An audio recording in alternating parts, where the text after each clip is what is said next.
नमस्कार, आप देख रहे हैं खबर भारत। खबर भारत ने यह पहल की कि चिकित्सीय परिचर्चा के माध्यम से वह अपने दर्शकों तक ऐसे विशेषज्ञ डॉक्टरों की राय पहुंचाए जिससे सामान्य दर्शक ना तो भयभीत हो और ना कोरोना से ग्रसित हो। इसी कड़ी में आज चिकित्सीय परिचर्चा में खबर भारत के साथ मौजूद हैं डॉक्टर मलिकेंद्र पटेल, जो कि पेट रोग विशेषज्ञ के साथ फिटनेस को लेकर भी काफ़ी सजग रहते हैं। तो आज चिकित्सीय परिचर्चा में मनीष जैन जी के साथ होंगे डॉक्टर मलिकेंद्र पटेल, जिनसे खबर भारत यह जानना चाहेगा कि आखिर कैसे फिटनेस को ध्यान में रखकर कोरोना को मात दिया जा सकता है। ऐसे में चैनल को पहले लाइक, शेयर और सब्सक्राइब करना न भूलें ताकि ऐसी ही वीडियो मिलती रहे आपको सबसे पहले। नमस्कार, खबर भारत में आपका स्वागत है। मैं हूं मनीष जैन। मित्रों, जैसा कि आप जानते हैं कि इस कोरोना काल में हमने हेल्थ बुलेटिन के माध्यम से आपसे उन चिकित्सक विशेषज्ञों की मुलाकात कराई है जिनसे आप रूबरू होना चाहते हैं, जिनसे आप बात करना चाहते हैं और अपने सवाल करना चाहते हैं। आज इसी चरण में हम बात करने जा रहे हैं शहर के जाने माने सर्जन डॉक्टर मलिकेंद्र पटेल से। मलिकेंद्र जी, आपका इस कार्यक्रम में बहुत बहुत स्वागत है। धन्यवाद मनीष जी। सर, पूरा शहर खंडवा इस वक्त न केवल खंडवा बल्कि पूरी देश दुनिया कोरोना की चपेट में है और चर्चा हो रही है कि इससे इस संक्रमण से बचा कैसे जाए। वैक्सीन का दौर भी आरंभ हो गया है। पर चूंकि मलिकेंद्र पटेल सर एक डॉक्टर, एक सर्जन के अलावा एक अच्छे बॉडी बिल्डर के रूप में और एक अच्छे शहर देख रहा है आपको जी, आपकी फिटनेस का लोग कायल होते हैं जी, इसीलिए मैं आपकी जिम में आकर के आपसे बात करने का प्रयास किया है। सर, फिटनेस का क्या संबंध है हमारे स्वास्थ्य का कोरोना से लड़ने के लिए, क्या खास? देखिए मनीष जी, सब सिंपल सी बात है कि आजकल सब जगह बात हो रही है इम्यूनिटी इम्यूनिटी इम्यूनिटी इम्यूनिटी। देखिए इम्यूनिटी है क्या, मतलब बहुत सारी जगह डिस्कशन होता है कि साहब आप ये अजवाइन खा लीजिए, सौंठ ले लीजिए, आप काढ़ा पी लीजिए, गर्म पानी का भाप ले लीजिए, ये हल्दी है, ये दूध है, दूध में हल्दी डाल के पी लीजिए, ये सब चीजें कर लीजिए, ये इम्यूनिटी है क्या? देखिए सिंपल सी बात है, इम्यूनिटी केवल और केवल आपकी सेहत है। आप जितने सेहतमंद है, सेहतमंद से मतलब है आप जितने शारीरिक रूप से फिट है, यानी आप नॉन डायबिटिक, नॉन हाइपरटेंसिव, और अगर आपका लिपिड लेवल्स यानी जिसको हम कोलेस्ट्रॉल लेवल्स बोलते हैं वो नॉर्मल हो, आपका हार्ट नॉर्मल हो, आपको मालूम किसी प्रकार की थायराइड की समस्या ना हो, और आप अपनी दैनिक क्रियाएं, जितनी भी दैनिक क्रियाएं हैं अच्छे ढंग से कर सकें और उसके बाद भी आपको दिन में 8 से 10 घंटा काम करने के बाद भी थकान ना हो, तो यही आपकी हेल्थ। सिंपल सी बात में सिंपल सी बात यही आपकी हेल्थ। आपने बहुत संक्षिप्त में बहुत सारी बातों को एक साथ बोल दिया जी। तो ये सब नॉन डायबिटिक हो, बीपी शुगर नहीं हो जी, बिल्कुल। इसके लिए हम क्या करें, इसके उपाय क्या है?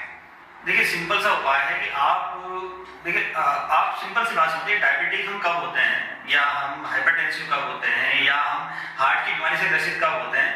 जब हमारी शरीर के अंदर आने वाली कैलोरी ज्यादा हो और हम उस कैलोरी को कम बर्न कर रहे हैं, यानी हम खा ज्यादा रहे हैं तेल के रूप में, और इसके अलावा हम शुगर के रूप में जिसको हम कार्बोहाइड्रेट बोलते हैं उसके रूप में हम बहुत सारी चीजें लेते हैं और हमारी प्रोटीन इंटेक, जो इंडियन डाइट है उसमें प्रोटीन इंटेक बहुत कम होता है।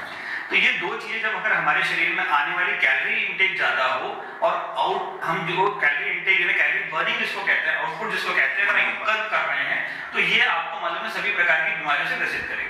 हमारी लाइफ स्टाइल जो है, ऑब्वियसली लाइफस्टाइल का बहुत बड़ा रोल है, बहुत बड़ा रोल है लाइफस्टाइल का, बहुत बड़ा रोल है। लोग मतलब लाइफस्टाइल के अंदर लोग पैदल चलना भूल गए। अगर आप किसी बालक से बोलो, मेरे खुद के बेटे से अगर मैं बोलूँ कि यार ये कोने में जाके 50 मीटर 100 मीटर की दूरी से जाके एक पैकेट दूध लेकर आ जा, तो बंदा मालूम है साइकिल से जाना पसंद नहीं करेगा, एक्टिवा को लेगा, चालू करेगा, चला जाएगा, 2 मिनट में लेकर आ जाएगा। मतलब हम छोटी छोटी दैनिक क्रियाओं के अंदर छोटी छोटी एक्टिविटीज को भी हम नहीं कर रहे और यही हमारी सबसे बड़ी प्रॉब्लम। इसी सारी समस्याएं सारी समस्याएं इसी से हैं। अगर फिटनेस को लेकर के या ये इम्यूनिटी कैसे बूस्टअप करता है, इम्यूनिटी कैसे बढ़ाता है? देखिए सिंपल सी बात है, आपके बॉडी में जितना अच्छा मसल मास रहेगा उतनी आपकी इम्यूनिटी है। अच्छा। हाँ, जितना अच्छा मसल मास आपके बॉडी में है वो आपकी इम्यूनिटी होती है। जितना ज्यादा आपकी बॉडी में फैट बढ़ने लग जाएगा, आप अपने आप ही आपकी इम्यूनिटी लो होने लग जाएगी। जहां आपका फैट बढ़ा, आप आपको इंसुलिन रेजिस्टेंस हो जाएगा, आप डायबिटीज होने लग जाओगे, फैट बढ़ेगा, आपका ऑक्सीडेटिव प्रोसेस बढ़ जाएगा, आप हाइपोथायराइड हो जाओगे, फैट बढ़ेगा, आप कोलेस्ट्रॉल लेवल बढ़ने लग जाएगा, आपको हार्ट की समस्याएं होने लग जाएगी। तो सबसे पहले हमको जो करना है वो ये है कि हमारे मसल मास को बॉडी के बनाए रखना है या इसको बढ़ाना है और हमारे फैट लेवल को कम करना है। तो सर आप जिम करते हैं जी, बहुत सारे शहर के लोग जिम के शौकीन हैं जी, पर इस वक्त जैसे ही कोरोना पिक पे आया है, पिछली बार भी एक वाला स्टेज सरकार ने सबसे पहले जिम ही बंद की है। ठीक है, कोई दिक्कत नहीं। अभी वो लोग क्या करें? घर पे वर्कआउट करें, घर पे वर्कआउट बिल्कुल कर सकते हैं आप। सिंपल वर्कआउट्स हैं, सिंपल वर्कआउट, बहुत सिंपल वर्कआउट्स हैं, आप घर पे करें, सभी वर्कआउट घर पे कर सकते हैं। देखिए सिंपल सी बात है, आपको 3 या 4 एक्सरसाइज अपने घर में करनी है। एक है स्क्वाट्स यानी बैठक, जिसको हम देसी भाषा में बोलते हैं बैठक। दूसरा चीज होता है जिसको हम कहते हैं पुशअप्स। ठीक है, आप पुशअप में वेरिएशन कर सकते हैं, है ना, पास में हाथ रखें, थोड़ा वाइड रखें और वाइड करके पुशअप करें, तो आपको अलग अलग मसल एरिया टारगेट हो सकता है ना। इसके अलावा पुलअप्स यानी कोई भी चीज, एक रॉड बांध दें, घर में कहीं भी एक रॉड लगा दें, उसको पकड़ के अपने आप को ऊपर पुल करने की कोशिश करें, इससे आपका बैक यूज हो जाता है। ठीक है, ये आपकी 3 मेजर एक्सरसाइजेस हो गई। इसके अलावा आप मालूम है हाथ में बाल्टी लेके, है ना, अपनी सीढ़ियों पे चढ़ने की कोशिश करिए, धीरे करके। पहले सादा 2 सीढ़ी एक साथ चढ़िए, इससे आपको मालूम, इसको हम कहते हैं स्टेप अप, यानी हम स्टेप अप कर रहे हैं, ऊपर चढ़ रहे हैं। इसमें भी हमारे ये वाले मसल्स, काफ मसल्स, हमारे ग्लूट मसल्स, ये जो पैर के बड़े मसल्स हैं वो सब यूज होते हैं। असल में कैसा है मनीष जी, हमारे बॉडी का 70% 60 to 70% मसल मास जो है वो हमारे पैरों में और हमारे ग्लूट्स में, और बाकी का जो 30-40% है वो केवल अपर बॉडी में है ना। लेकिन हम जो सबसे ज्यादा एक्सरसाइज करते हैं, जो एक्सरसाइज भी करते हैं, जो जिम में भी आते हैं लड़कों को मैं देखता हूँ एक्सरसाइज करते हैं, वो अपर बॉडी की एक्सरसाइज ज्यादा करने की कोशिश करते हैं, लोअर बॉडी की एक्सरसाइज कोई नहीं करता। जबकि सबसे ज्यादा कैलोरी बर्निंग आपकी तभी होगी जब आप लोअर बॉडी की एक्सरसाइज करना शुरू करेंगे। सर एक जिम जाने की उम्र होती है कि अबाउट 45 में जाना चाहिए? ये बड़ा कंट्रोवर्शियल स्टेटमेंट है। असल में कैसा है, इसको हम बहुत सिंपल तरीके से मैं आपको समझाता हूँ। देखिए, हम जब भी कोई एक्सरसाइजेस करते हैं तो 2 तरीके की एक्सरसाइजेस होती है। एक होती है कैटाबॉलिक एक्सरसाइज, एक होती है एनाबॉलिक एक्सरसाइज। एनाबॉलिक एक्सरसाइज का मतलब होता है जहां हम हमारे शरीर के अंदर मसल्स बना रहे हैं। कैटाबॉलिक एक्सरसाइज का मतलब है कि हम हमारे शरीर के अंदर से चर्बी या किसी प्रकार की वेट को कम कर रहे हैं। ठीक है, अब जो पुराना कॉन्सेप्ट ये था कि आप ज्यादा कैटाबॉलिक एक्टिविटीज करिए, जैसे रनिंग करिए, इसके अलावा हाई इंटेंसिटी वर्कआउट्स करिए, जिससे कि आपके बॉडी की चर्बी कम होगी, है ना। अब ये कॉन्सेप्ट धीरे धीरे कम होने लगा है ना। सारी दुनिया में इस चीज को माना गया है कि वेट ट्रेनिंग यानी कि जिम जाना, या जिसको अगर हम वेट ट्रेनिंग करें, हम कैलेस्थेनिक्स भी करिए ना, हम घर पे भी वेट ट्रेनिंग करें, सादे वेट से हम अगर स्क्वाट लगाएं, स्क्वाट मतलब बैठक लगाएं, पुशअप करें, किसी वेट को पकड़ के अपनी बॉडी को ऊपर खींचने की कोशिश करें, ये सब चीज जो भी है जो आप कर सकते हैं, है ना। इसमें भी आप वेरिएशंस कर सकते हैं। ऐसा नहीं है कि आप केवल और केवल पुशअप एक तरीके से पुशअप लगा सकते हैं। आप बहुत क्लोज पैर रख के पुशअप लगा सकते हैं, थोड़े वाइड और वाइड करके पुशअप लगा सकते हैं। आप लंजेस यानी कि आगे पैर करके फिर झुक के फिर पीछे आ सकते हैं, इसको लंजेस बोलते हैं, वो एक्टिविटी कर सकते हैं। ये भी आपके सारे मसल्स, जॉइंट्स, है ना, हिप जॉइंट्स, ग्लूट्स यानी जब हमारे जो पुट्ठा के मसल्स को ग्लूट्स बोलते हैं, इन सारे मसल्स को एक्टिवेट करते हैं। ठीक है, इसके अलावा पुशअप्स का अलग अलग वेरिएशंस करिए, क्लोज पुशअप, वाइड पुशअप, ज्यादा वाइड पुशअप, इससे आपके चेस्ट के सारे पार्ट होंगे, अपर बैक के सारे पार्ट होते हैं, आपका शोल्डर भी यूज होता है ना। अगर आप पुशअप की पोजीशन में थोड़ा सा आप आर्म्स को थोड़े आगे कर देंगे, आप थोड़ा सा आगे कर देंगे तो आपका शोल्डर पे आने लग जाएगा, थोड़ा साइड में करेंगे तो आपके चेस्ट पे आने लग जाएगा और बैक पे आने लग जाएगा। तो ये मल्टीपल वेरिएशन हम कर सकते हैं, जिससे कि ये कहना कि केवल और केवल जिम में जाके एक्सरसाइज होती है तो गलत है। इस वक्त तो अभी इस वक्त भी, और ऐसे भी अगर आप करना चाहें तो बहुत लोग कैलेस्थेनिक्स करते हैं। ऐसा नहीं है कि बहुत लोग केवल जिम में जाके वेट ट्रेनिंग ही करते हैं। दूसरा सवाल आपने मेरे से पूछा था कि सर इस एज में मतलब आई एम 40+, तो मेरी एज में जिम जाना और वेट ट्रेनिंग करना, ये देखिए असल में कैसा होता है कि सिंपल सी बात है, जैसे जैसे हमारी उम्र बढ़ेगी, हर 10 साल में हमारी बॉडी का अराउंड 10% मसल मास कम होने लग जाता है। क्यों मसल मास कम होने लग जाता है? क्योंकि जैसे जैसे हमारी उम्र बढ़ती है, जैसे हम 80s 90 18 19 20 28 29 तक होते हैं, तो हमारा टेस्टोस्टेरोन लेवल बहुत अच्छे लेवल पे होता है। जैसे हम 29-30 में क्रॉस करते हैं, धीरे धीरे हमारे बॉडी में टेस्टोस्टेरोन लेवल की मात्रा कम होने लग जाती है। और ऐसे कहते हैं कि पर डेकेड, हर 10 साल में 10% अराउंड हमारे बॉडी का टेस्टोस्टेरोन और मसल मास दोनों कम होने लग जाता है। है ना, क्योंकि टेस्टोस्टेरोन पुरुषों के लिए और स्त्रियों में जो दूसरे स्त्रियों के हार्मोन्स होते हैं वो बहुत बहुत इंपॉर्टेंट है अपने शरीर के मसल मास को बनाए रखने के लिए, है ना। मेरा पर्टिकुलर खुद का सोचना है, जो मैंने इतने सालों से मैं बीइंग ए डॉक्टर पढ़ भी रहा हूँ और मुझे स्पोर्ट्स में इंटरेस्ट बचपन से रहा है और ये जिमिंग में पिछले 7-8 साल से कर रहा हूँ और बहुत सारी चीजें करते रहता हूँ। तो मैंने जो सीखा है उसमें मुझे एक ही बात समझ में आई हुई कि आपकी बॉडी में अगर मसल है तो आप फिट, मतलब आपको अपने मसल मास को बनाए रखना है, ठीक है।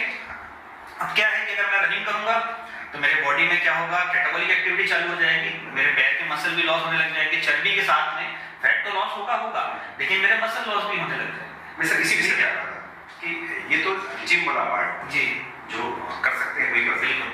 एक बहुत बड़ा वर्ग है जो इस दौर में पैदल चलना, वॉकिंग करना, इवनिंग या मॉर्निंग, तो बिल्कुल बराबर है। इस कोरोना काल में ये संभव है कि हम 40 मिनट 50 मिनट जैसे डॉक्टर्स बोलते हैं कि तेज चलें, तो उससे कुछ फायदा होगा? बिल्कुल होगा, फायदा होगा, लेकिन क्या है वॉकिंग, फिर आप वॉकिंग अपने आप को चैलेंज करके करिए, है ना। वॉकिंग का मतलब ये नहीं कि 4 दोस्त साथ में चल रहे हैं, मैं देखता हूँ सुबह, है ना, 2-3 लड़के लड़कियां साथ में घूम रहे हैं या भाई बहन जो भी एक्सरसाइज जो भी है या 4 दोस्त साथ में जा रहे हैं, तो वो मालूम है अपने आप को चैलेंज नहीं करते वॉक करने में, वो उससे में गप्पे मारते चलते टहलते हैं। तो टहलना किसी प्रकार की एक्सरसाइज नहीं है।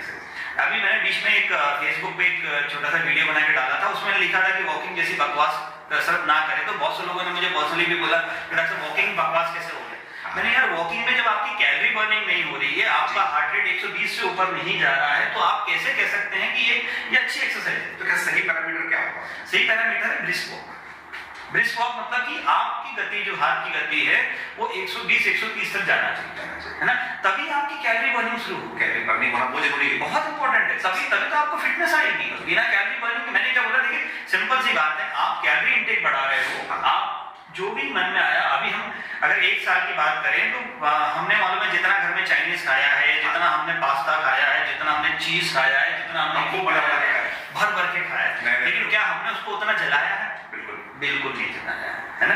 तो जब हम जलाएंगे नहीं तो ये शरीर में जमा होगा, और ये शरीर में जब जमा होगा तो नई नई बीमारियां पैदा करेंगे। तो इसकी बजाय अगर आप वॉकिंग की बात करते हैं तो आप इसको ये भी कर सकते हैं कि स्लो जॉगिंग करें, जो ब्रिस्क वॉकिंग की स्पीड पे आप स्लो जॉगिंग करें। मेरा चैलेंज है कि आप अगर मालूम है अगर 45 मिनट वॉक करते हैं, ब्रिस्क वॉक करते हैं, अगर आप 20 मिनट भी स्लो जॉगिंग कर ले तो बहुत बड़ी बात है।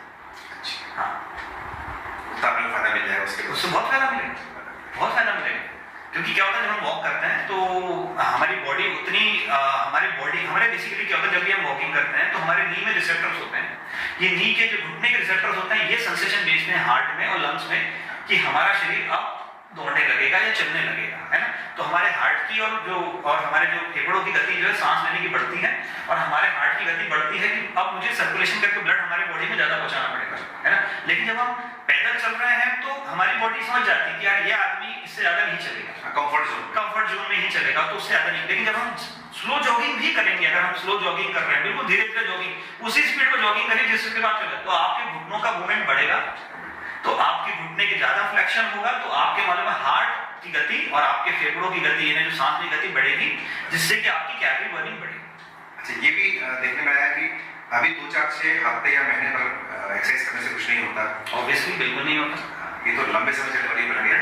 100% आज से ही तय करना पड़ेगा कि तीसरी लहर आए उसके पहले हम अपने आप को तैयार कर लें। देखिए बेसिकली अगर हम इस बात को देखें तो कोरोना ने हमको एक चीज बहुत अच्छी सिखाई, जो मुझे बहुत लगता है कि लोगों में, जब मैं जिम जाता था और बहुत से मेरे कलीग्स और मेरे स्कूल टाइम के फ्रेंड्स और मेरे डॉक्टर कलीग्स बोलते थे, अरे यार इस उम्र में क्या करोगे तुम जाके, है ना। नाउ दे आर एप्रिशिएटिंग कि भाई चलो सामने वाले ने एक ट्रेंड तो सेट किया, तो कैसा है कि अगर ये सोच रहे हैं केवल कि मैं 6 महीने, 1 महीना, 2 महीना, 3 महीने करो फिट, गलत सोच है ना। आप सबसे पहले तो अपने आप को मालूम है, खुद सोचिए कि आपको कहाँ पहुंचना है, ठीक है, आपकी क्वालिटी ऑफ लाइफ कितनी इंपॉर्टेंट है, आपकी फिजिकल क्वालिटी ऑफ लाइफ कितनी इंपॉर्टेंट है, तब जाके आप अपने हिसाब से अपनी एक्सरसाइज चूज करिए। अगर आपको लगता है तो जिमिंग करिए, आपको लगता है बैडमिंटन खेलिए, आपको लगता है टेनिस खेलिए, आपको लगता है फुटबॉल खेलिए, यानी कोई भी एक्सरसाइज जिसमें हाई इंटेंसिटी एक्सरसाइज हो, जिसमें आपको दौड़ना पड़े और आपकी हार्ट की गति बढ़े। भले स्पोर्ट्स एक्टिविटी में कोई भी स्पोर्ट्स, आप बैडमिंटन खेल सकते हैं, बैडमिंटन बहुत अच्छा स्पोर्ट्स है, फिर आप बैडमिंटन खेलिए, टेनिस भी खेल सकते हैं, टेनिस भी बहुत अच्छा स्पोर्ट्स है, क्योंकि आपको उसमें कार्डियक एक्टिविटी बहुत अच्छी है। कुल मिला के अपने आप को सक्रिय बनाया। हाँ, बस सक्रिय बनाया रखना। दूसरी चीज कैसा, वॉकिंग पे एक चीज और है, मेरा कहना है कि वॉकिंग हम क्यों ना वॉकिंग को एक्सरसाइज के रूप में ना लेते हुए हमारे दिनचर्या के रूप में ले लें। हम पैदल चलने की ज्यादा कोशिश करें, है ना। अगर हमको कहीं जाना है कि भाई चलो हमको अगर सराफा से लेके अगर हमको मालूम है अगर सब्जी मंडी जाना है, बुधवारा सब्जी मंडी जाना है, तो सराफा से बुधवारा सब्जी मंडी जाने में भी लोग गाड़ी चालू करके जाते हैं। इस हैबिट को चेंज करना, इस हैबिट को हमको छोटी छोटी हैबिट्स को चेंज करना है बस। और उसके बाद में जो एक फैक्टर और आता है वो है डाइट। ये भी बहुत महत्वपूर्ण है। बहुत महत्वपूर्ण है फिटनेस के लिए, इम्यूनिटी के लिए। डाइट जैसे इम्यूनिटी के लिए हम आजकल विटामिन सी खा रहे हैं, हम आंवला खा रहे हैं, हम जिंक की टैबलेट ले रहे हैं, हाँ जिनको भी टैबलेट्स मल्टीविटामिन टैबलेट्स आ रही है, हम मालूम है काढ़ा पी रहे हैं, हम गर्म पानी का कर रहे हैं, हम हल्दी में दूध डाल के पी रहे हैं, हम पान ले रहे हैं, लौंग ले रहे हैं। इन सब चीजों का कोई मतलब नहीं, मैं ये मतलब नहीं, मतलब नहीं है कि कोरोना तो ठीक है जी। ऐसी कौन सी चीजें हमें खाना चाहिए जो हमारे दैनिक परिवार में है, हमारे पास उपलब्ध किचन में, उनकी अपन संख्या बढ़ाएं। सबसे इम्पोर्टेंट है प्रोटीन्स। प्रोटीन्स हमारी अगर इंडियन डाइट में हम देखें तो हम सबसे ज्यादा कार्बोहाइड्रेट और फैटी खाते हैं। प्रोटीन हमारी डाइट में है कहाँ? तो प्रोटीन कौन कौन सी चीजें? प्रोटीन सबसे इम्पोर्टेंट प्रोटीन सोर्स आपके दालें हैं। दालें हैं आपके पास, सभी प्रकार की दालें हैं। और जो सबसे अच्छा जो प्रोटीन सोर्स होता है वो राजमा। राजमा बढ़ाइए अपने डाइट में। आप अभी जरूरी नहीं है कि बाजार में सब्जी नहीं मिल रही है तो कोरोना को नई सब्जी लेने जाए, बिल्कुल घर में राजमा रखा हो, 100% राजमा ले सकते हैं आप। सोयाबीन की बड़ी, soybean is one of the richest source of protein. हाँ, तो जब राजमा खाएं, सोयाबीन की बड़ी। जैसे मैं खुद पर्सनली जब वेजिटेरियन डाइट पे होता हूँ, जैसे अभी नवरात्रि थी तो पूरे 9 दिन मैंने सोयाबीन को मैंने सुबह शाम मेरी भोजन में इंक्लूड करा मैंने, क्योंकि मैं तो मालूम है बेसिकली क्या है, देखो सिंपल सी बात है, मैं तो वर्कआउट करता हूँ, हार्ड वर्कआउट करता हूँ, तो मुझे 2 मिलीग्राम पर केजी बॉडी वेट के हिसाब से डेली प्रोटीन लेना है। मतलब मेरे बॉडी वेट है आज की डेट में 68 है, तो मुझे मालूम उसके हिसाब से बॉडी को काउंट करके मैं उतना प्रोटीन पर डे लेता हूँ। अब मैं चाहूँ तो पनीर से लूँ, या तो मैं चाहूँ तो मालूम सोयाबीन से लूँ, या तो मैं चाहूँ तो दालों से लूँ, जिसमें राजमा है, इसके अलावा आपका मटर है ना, इसके अलावा दूसरी दालें भी हैं जो आप जिसमें आपको प्रोटीन मिलता है, उतनी पर्याप्त मात्रा में, लेकिन हाँ प्रोटीन तो मिलता है। तो इनके अंदर ऐड करना है। हम एक चीज और भी कर सकते हैं कि जो सोयाबीन का आटा जो होता है ना, सोयाबीन को आटे के रूप में पीस के हम अपने रोटी के अंदर मिला के भी ले सकते हैं। गेहूं के आटे मिला के उसमें भी ले सकते हैं, उससे भी आपकी बॉडी में प्रोटीन लेवल बढ़ेगा। तो आप अपने जब भी आप ले रहे तो आप ये देखें कि आपका प्रोटीन लेवल कितना है ना। अगर हम वेस्टर्न डाइट के बारे में देखें तो वो दिन में अगर 3 बार 4 बार भी खाते हैं तो वो एनिमल प्रोटीन लेते हैं, है ना। मतलब कि जानवर, मतलब जो भी चिकन हो, फिश हो, नॉन वेज खाते हैं तो। लेकिन हमारे इंडियन डाइट में प्रोटीन की मात्रा बहुत कम, तो हमको हमारी डाइट में प्रोटीन की मात्रा को बढ़ाना है। किन चीजों को अवॉइड करना चाहिए? अवॉइड करना है सबसे पहले तेल, ऑयल किसी भी रूप में हो, घी के रूप में हो, ऑयल के रूप में हो। अगर आप आजकल सब लोग बोलते हैं वो जैतून का तेल आता है, ऑलिव ऑयल उसको कम करें। ऐसा नहीं कि जैतून का जो बोलते हैं इटालियन लोग दुबले पतले हैं वो ऑलिव ऑयल में बना के खाते हैं, ऐसा कुछ भी। इटली में मोटे लोग हैं, ऐसा नहीं। वहाँ के लोग भी ऑयल को कम खाते हैं वो लोग, और बाकी वो लोग हमसे ज्यादा फिजिकली एक्टिव है ना। जैसे अगर हम कहीं जाए फॉरेन कंट्री में तो वो लोग साइकिलिंग हो, वॉकिंग हो, स्ट्रीट वॉकिंग हो, है ना। उनके यहाँ तो वॉकर्स के अलग अलग स्ट्रीट्स है कि भाई आपको एक एरिया में चलना है तो आप स्ट्रीट पे चलते हो, है ना। आप अपनी गाड़ियों का और दूसरी चीजों का कम उपयोग करते हो। स्ट्रीट तो ऑब्वियसली खा सकते हैं, मना ही नहीं, हफ्ते में एक बार। ये आपको डिसाइड करना है कि आप कितनी बार खाना चाहते हैं, मतलब सिंपल सी बात है। अगर हफ्ते में एक बार खाएं स्वीट तो बहुत अच्छी बात है, बहुत अच्छी बात है। लेकिन फिर वही बात है कि आप उसमें काउंट करें आप कैलोरी कितनी। देखिए आप, मैं सिंपल कैलोरी का बताता हूँ कि अगर आप एक रोटी खा लेते हो तो आप 150 से 160 कैलोरी ले लेते हो। सोचिए आप, मतलब सिंपल सी रोटी में, तो आप एक मिठाई में सोच सकते हैं कितनी कैलोरी आपकी बॉडी में जाए। एक मिठाई खाना खाने की जरूरत नहीं, ऐसा तो नहीं है, मिठाई खाने के बाद नहीं, लेकिन खा सकते हैं। लेकिन फिर आप ये सोचिए कि हाँ ठीक है, वंस ए वीक, हफ्ते में एक बार आप करिए। लेकिन अभी देखिए मनीष जी, मैंने मेरे फेसबुक वीडियो डाला था, उसमें बहुत छोटी सी बात बोली थी कि पहले जो मिठाइयाँ बनती थी वो त्योहारों पे बनती थी, है ना। और हम पकवान त्योहारों पे खाया करते थे, उस पकवानों का स्वाद भी होता था, मजा भी होता था। लेकिन अब क्या है कि पकवान हर हफ्ते में तो एक बार पकवान बनता है, साल भर उपलब्ध है, ना तो हमको उसका स्वाद रहा ना उसका मजा रहा। तो हम अलग अलग टेस्ट लेने की कोशिश करते हैं, है ना। पास्ता की तरफ आ गए हैं, चाइनीज फूड की तरफ आ गए हैं, इसके अलावा डोमिनोज का पिज्जा जो हमारे खंडवा में मिलता है उसको खाने लग गए हैं। आप सोचिए कितना चीज है, कितना ऑयल है, ये सब जाके आपके शरीर में जमा होना या आपके हार्ट में जमा होना। मैं किसी चीज के विरुद्ध नहीं हूँ कि आपको ये नहीं खाना है, वो नहीं खाना, सब खाना है। पर डाइट कंट्रोल करें, सोचे। हाँ, आप खाने से पहले एक बार सोचिए कि आप मुंह में क्या डाल खाइए। मैं भी खाता हूँ, ऐसा नहीं कि मैं मेरे बच्चों के साथ डोमिनोज नहीं खाता हूँ, लेकिन एक स्लाइस कैलोरी पे बर्न भी करता है। ऑब्वियसली मैंने बोला ना, हमारा सारा खेल इनपुट का है, आउटपुट तो है ही नहीं। आउटपुट बढ़ाना है हमको, इनपुट को रेस्ट्रिक्शन करना है और आउटपुट को बढ़ाना है, आप अपने आप ही फिट हो जाओ। सर ये मतलब आपकी हेल्थ फिटनेस और जो भी आपने टिप्स दिए हैं वो बहुत शानदार है। मैं एक संदेश आपके माध्यम से और देना चाहूँगा कि आप स्वयं भी एक बड़ी लॉबी को बिलोंग करते हैं, युवाओं को वैक्सीन आती है, बहुत सारे लोगों में भ्रम है वैक्सीन को लेकर के, वैक्सीन लगाने से बुखार आएगा, सर्दी खांसी और तकलीफ बढ़ जाएगी, क्या फैक्ट है? बिल्कुल नहीं है। मैं सबसे पहले मतलब ये बताना चाहूँगा कि प्राइवेट डॉक्टर्स में शायद मैं सबसे पहला बंदा था जिसने जाके खुद स्वयं जाके वैक्सीन अपने आप को लगवाई थी, है ना। तो वैक्सीन लगवाना है, कोई रास्ता नहीं है, लगवाना है, नेशनल प्रोग्राम में है, लगवाना ही है। देखिए जो डॉक्टर लोगों ने, जिन्होंने सबसे पहले जिन साइंटिस्ट ने वैक्सीन को बनाया है, वो हमसे बहुत ज़्यादा एजुकेटेड, बहुत ज़्यादा साइंटिफिकली प्रूवन डॉक्टर्स हैं, जिनको सब पता है। वो आपको हार्म नहीं करना चाहेंगे, आपका नुकसान कभी नहीं करना चाहेंगे, तो उन्होंने बहुत अच्छी वैक्सीन बनाई। दूसरी चीज, वैक्सीन के साथ में अगर आप कोई भी वैक्सीन, अगर आप बचपन में भी अगर आपने अगर डीपीटी लगाई हो, या बचपन में भी अगर आपने पोलियो लिया हो, बचपन में आपको बीपीटी का सीटी का लगा हो, तो भी आपको मालूम है बचपन में भी फीवर आया था, तो अभी भी आएगा। ये नेचुरल प्रोसेस है, वैक्सीन के साथ में आना ही है। नहीं तो हमारे शरीर के अंदर एंटीबॉडीज, जिसको हम बोलते हैं इम्यून बूस्टर्स, वो नहीं बनेंगे उस बीमारी के लिए। यदि बाद में ये सभी इन्फेक्शन आते हैं, जी, बुखार आता है, जी, माने कि ठीक हो रहा है, 100% आएगा। और आप अपने डॉक्टर के संपर्क में रहिए भाई। आपके जो भी आप, हर आदमी का अपना एक फैमिली फिजिशियन होता है ना। भले आप किसी को भी दिखाते हो, खंडवा में इतने सारे फैमिली फिजिशियंस हैं, तो आप अपने डॉक्टर के कांटेक्ट में रहिए कि सर मैंने आज वैक्सीन लगाई, मुझे फीवर आ रहा है, क्या करना चाहिए। या अगर फीवर उसके बाद भी 2 दिन बाद सबसाइड नहीं हो रहा, तो आप अपने डॉक्टर से जाके मिलिए, है ना। वो बेटर जज है बनिस्बत के अपने मन से कुछ करने के। हमको स्वयं डॉक्टर के पास चले जाए कि सब फीवर वैक्सीन लगाया था, वो आपको जो लगेगा बंदा अपने हिसाब से अपना ट्रीटमेंट करेगा। बट वैक्सीनेशन कराना है। लाखों में किसी 1-2 को वैक्सीन की वजह से प्रॉब्लम्स आती है, और वो आएगी, है ना, वो आना ही है, उसको कोई नहीं रोक सकता। लेकिन इसका मतलब ये नहीं है कि वैक्सीनेशन प्रोग्राम ना लगाए। आप पोलियो वैक्सीनेशन देखिए, देश से पोलियो एरेडिकेट हो गया हमारे हिंदुस्तान से। गवर्नमेंट ने जुडिशियस पोलियो वैक्सीनेशन कराया। हम आज देख ही नहीं पाते थे। हम आज से अगर 25-30 साल पहले देखते तो हम कितने पोलियो के बच्चे देखते थे। अब तो पोलियो समाज समाप्त हो गया। इसके अलावा हमारे यहाँ से मीजल्स भी बिल्कुल लगभग खत्म हो गया है, डिप्थीरिया है ही नहीं। तो भाई ये फायदा तो है, लेकिन ऐसा नहीं कि बच्चे को वैक्सीन लगाने के बाद बच्चे को फीवर नहीं आया था या उसको सिम्टम्स नहीं आया। छोटी सी बात आएंगे, आना है, और हम अपने डॉक्टर के संपर्क में रहें और अपने डॉक्टर से तीसरे दिन जाके मिले। 2 दिन तक अगर फीवर सबसाइड नहीं होता है, तीसरे डॉक्टर से जाके मिलिए, उससे बात करिए कि सर मैंने वैक्सीनेशन किया था, मुझे ये वैक्सीन के बारे में प्रॉब्लम।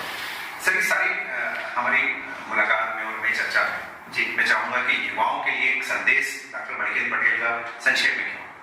मेरा संदेश रहेगा कि भैया फिट हो जाओ, कोई ऑप्शन नहीं है आपके पास, ठीक है। अगर हम पिछले 10 साल में देखें तो अलग अलग प्रकार के वायरसेस आ रहे हैं। इबोला आया, H1N1 आया, ये आया, वो आया। फिटनेस के अलावा आपके पास कोई ऑप्शन नहीं है सर्वाइवल के लिए, है ना। तो सबसे पहले तो अपने आप के अंदर विचार करिए कि यार मैं अगले 5 साल 10 साल में कहाँ देखना चाहता हूँ अपने आप को। क्या मैं किसी डॉक्टर के पास में बाहर बैठ के, मालूम है मैं बीइंग डॉक्टर में फिर भी आपसे एक बात बोलूंगा कि क्या मैं चाहता हूं कि मैं किसी डॉक्टर के बाहर बैठ के नंबर लगा के अपने लिए कोई blood pressure, sugar, gas, acidity, कब्ज, पेट की समस्या या पेशाब की समस्याओं से पीड़ित होना चाहता हूं, या मैं किसी केमिस्ट के पास में नंबर लगा के दवाई लेना चाहता हूं, या मैं किसी पैथोलॉजी में अपने टेस्ट कराना चाहता हूं साल में एक बार कि यार मेरे टेस्ट में कम आया, ज्यादा आया। वो टेस्ट को लोग चेक करते हैं, यार मेरा 0.5% ज्यादा, 0.5%, सब छोड़ो यार, है ना। मैं डॉक्टर हूँ, मैं खुद बोल रहा हूँ आपको, जब मैं खुद करता हूँ फिट हो जाओ। कल से उठो, सुबह अपने आप को देखो मैं क्या करना चाहता हूँ, स्वयं निर्णय लो कि आप क्या करना चाहते हैं। आप किसी प्रकार की एक्सरसाइज करना चाहते हैं, खुद करिए, कोई जरूरी नहीं है। हमको मालूम है किसी बड़े जिम की एक्सरसाइज की जरूरत नहीं है, या हमको किसी बड़े बैडमिंटन कोर्ट की जरूरत नहीं है, या हमको किसी बड़े टेनिस कोर्ट की जरूरत नहीं है। बस आप छोटी छोटी एक्टिविटी करिए, है ना, अपने आप को फिट रखिए। मेरा एक बात और कहना था जो मैंने बोला था कि आप वॉकिंग को अपनी डेली एक्टिविटी में इंक्लूड करें, उसको एक्सरसाइज में नहीं।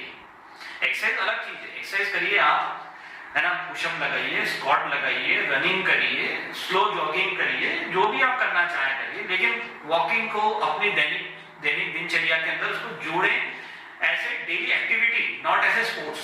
जो बहुत से लोगों को मैं देखता हूँ कि वॉकिंग कर रहे हैं, साहब हम फिट हो जाएंगे, वॉकिंग से कोई फिट नहीं होता, कैलोरी बर्निंग ही नहीं है, कैसे फिट हो जाओगे? ठीक है, बहुत बहुत धन्यवाद डॉक्टर साहब। ये थे डॉक्टर मलिकेंद्र पटेल सर, जिनसे हमने वैक्सीन को लेके भी चर्चा करी, फिटनेस को लेके करी, जिम को लेके करी, आपकी सेहत को लेके करी, अपनी डाइट को लेके करी। मैं समझता हूँ कि आपको हमारा ये कार्यक्रम बहुत अच्छा लगा होगा। जुड़े रहे हमारे साथ, अगले हेल्थ बुलेटिन में हम आपकी मुलाकात किसी और अन्य चिकित्सक से कराएंगे। नमस्कार, थैंक यू।